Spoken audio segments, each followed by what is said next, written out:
walking walk as part of the exercise. So guys, grabe ang curve, tapos pasaka. See,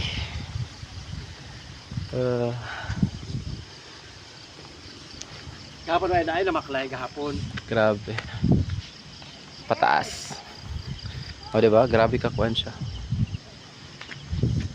360. Wow. So delikado kayo sa curve. Besh. Ito lagi besh ba?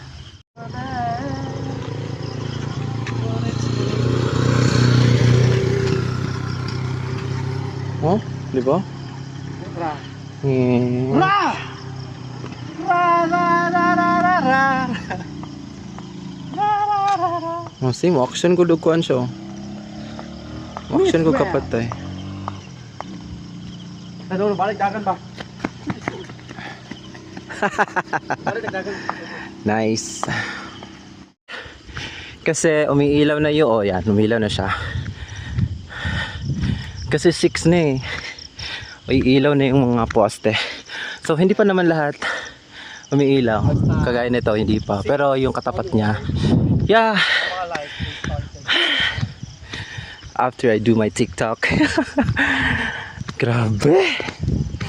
Ganda dito guys.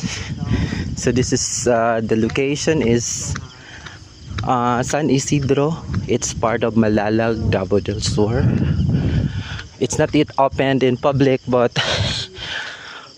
it's already done, and it's already been used by those motorists past this area.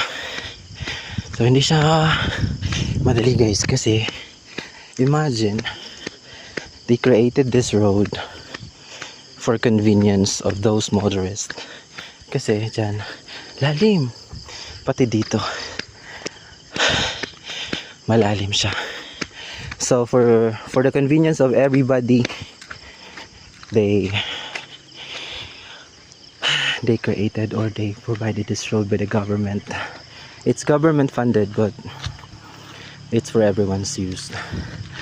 So delikado lang siya kasi yan, you see the curve